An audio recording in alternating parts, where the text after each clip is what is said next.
Опасный вирус подобрался совсем близко к Абхазии. В Краснодарском крае, Ростовской области его жертвами стали около 200 человек. Зафиксированы даже случаи летального исхода. Вирус H1N1, его еще называют свиной грипп, легко спутать с обычным ОРВИ. Этот тип гриппа характеризуется быстрым переходом из ОРВИ в пневмонию. Буквально на вторые сутки с начала заболевания уже диагностируется двустороннее воспаление легких. Быстротекущая пневмония приводит к затруднению дыхания. Свиной грипп не зря считается самым опасным заболеванием из вирусных инфекций, так как с легкостью передается от человека к человеку. Но в основном он большую опасность представляет для людей с хроническими заболеваниями, бронхиальной астмы, сахарного диабета, ослабленного иммунитета и болезням сердечно-сосудистой системы. Также в группе риска находятся беременные женщины, дети и пожилые люди. В основном, конечно, это пожилые люди, у которых отягощенные плюс еще сердечно-сосудистые заболевания, легочного, бронхиального аппаратов, с бронхиальной астмой, с хронической легочной недостаточностью, с бронхоэктатической болезнью, с эмфиземой. Конечно, они первые стоят на то, что на фоне сниженного иммунитета этими заболеваниями, конечно, они первые могут подвергнуться воздействию этих инфекций. В этом году специалисты, откровенно говоря, оказались не готовы к вспышке, так как ничего не предвещало массового развития вируса на территории России. Впрочем, это вовсе не означает, что врачи закрывают глаза на проявление недуга и лишь отправляют граждан в аптеки. Они призывают при первых же симптомах обращаться к врачам скорой помощи. Если в России ситуация настолько усугубилась, то у нас причин для паники нет. Ведь в Абхазии случаи заболевания гриппом, вызванным вирусом H1N1, не отмечены. У жителя Абхазии, скончавшегося на прошлой неделе в Дагомысской больнице, предполагаемый диагноз свиной грипп не был подтвержден. Об этом заявил журналистам сегодня министр здравоохранения Абхазии Анзор Гуов. А некоторые специалисты опасения по поводу возможной вспышки эпидемии свиного гриппа в Абхазии считают преувеличенными. Тем не менее, население обеспокоено сложившейся ситуацией. С каждым разом число больных гриппом растет. В Сухумской республиканской поликлинике с утра очереди. Паника есть, конечно, среди населения. Это страх заболеть свиным гриппом. Форма гриппа непростая, очень опасное осложнение этого заболевания. Конечно, паника есть. Но ведутся меры профилактики, работа ведется с пациентами.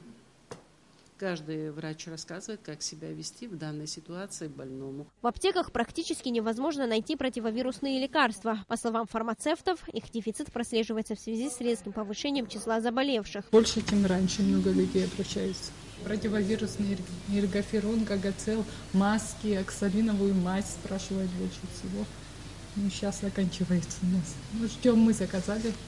Что касается образовательных учреждений, то и тут сложилась нелегкая ситуация. Распоряжение о введении карантина во всех дошкольных, школьных и высших учебных заведениях с завтрашнего дня до 15 февраля было подписано сегодня после расширенного совещания в Министерстве здравоохранения. Еще, мы обратимся с просьбой к премьер-министру, к правительству о принятии решения, также наложения карантина и ограничения в проведении массовых мероприятий, спортивных и иных публичных и массовых мероприятий.